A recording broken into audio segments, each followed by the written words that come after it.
Светлый праздник Воскресения Христова в Сосногорске отметили традиционным крестным ходом и праздничным концертом. В 12 часов дня пасхальный крестный ход прошел в направлении от храма Серафима Саровского к городскому дому культуры «Горизонт». Несмотря на ненастную погоду, участие в шествии приняли несколько сотен горожан, а также представители казачества и кадеты. Участники крестного хода прошли по главным улицам города, возвещая всем радостную весть. Христос воскрес! Христос воскрес! Христос воскрес! Со Светлым Воскресением Христовым жители Сосногорска поздравил настоятель храма преподобного Серафима Саровского отец Сергий. В своем выступлении он не только напомнил о значении главного церковного праздника, но и призвал всех собравшихся к воспитанию в себе и проявлению лучших человеческих качеств. Умение трудиться, умение любить, надеяться, верить, прощать, учиться молиться, к ближнему относиться, как мы хотели бы, чтобы к нам относились. И это и есть дорога на небо. Тогда ждет человека вечная радость, вечное спасение. Уже здесь, на земле, сердце будет озарено светом, любовью, добром и радостью. После торжественных речей и освящения куличей и яиц горожан пригласили в зрительный зал Дома культуры, где состоялся концерт с участием хоровых и хореографических коллективов. У христиан принято данный праздник освящать добрыми делами, как то благотворение, милость, благочестие. Вот нам нужно в этот светлый праздник, совоскреснуть со Христом, тоже немножко победить в себе зло, чтобы не осталось его. Постараться относиться как можно добрее, ласковей к людям. Как говорил Амвросий Оптинский, от ласки бывают другие глазки. Ну и когда ты сердцем почувствуешь, что Христос воскрес, что Он победил смерть, твоя жизнь изменится совершенно. Как Серафим Саровский, он, почувствовав сердцем тайну Боговоплощения, распятия, воскресения, он всех людей встречал одним выражением: «Радость моя, Христос воскресе». Вот так всем хочется светлый праздник пожелать, всем жителям нашего города: радость моя, Христос воскресе. Это особенно перекликается с Годом добрых дел, объявленным главой Коми Сергеем Гапликовым. И многие жители республики уже откликнулись.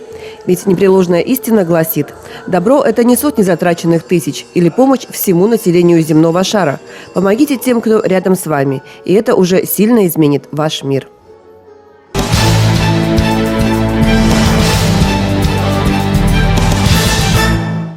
Минувшие выходные в Сосногорске были богаты на спортивные мероприятия. Так, в субботу на лыжном стадионе «Черемушки» прошла традиционная альпийская гонка, утомленная снегом. В этот день на лыжню встало более полусотни человек разных возрастов.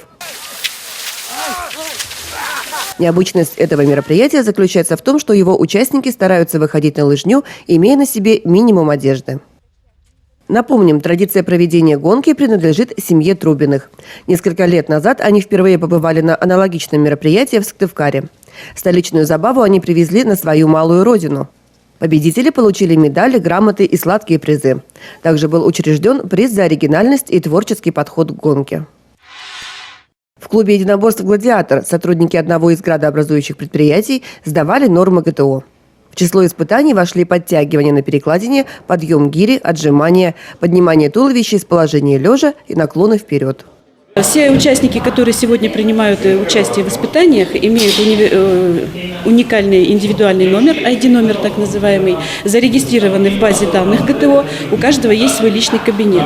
Центр тестирования грузит результаты в федеральную систему АИС ГТО, и каждый может увидеть в своем личном кабинете вот эти результаты. Когда у участника набирается определенное количество, достаточное для присвоения знака, человеку присваивается знак отличия – золотой, серебряный или бронзовый. Отмечу, что за 2 предыдущих года в мероприятиях по сдаче норм ГТО приняло участие более 700 жителей Сосногорского района.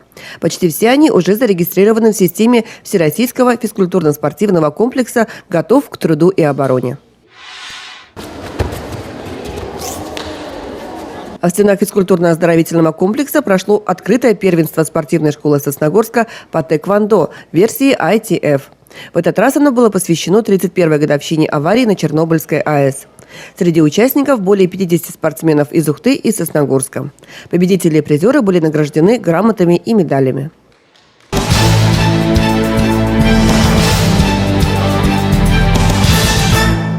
Предстоящая неделя в Коми будет холодной. По прогнозам синоптиков, температура в ночные часы может понижаться до -8, -15 градусов.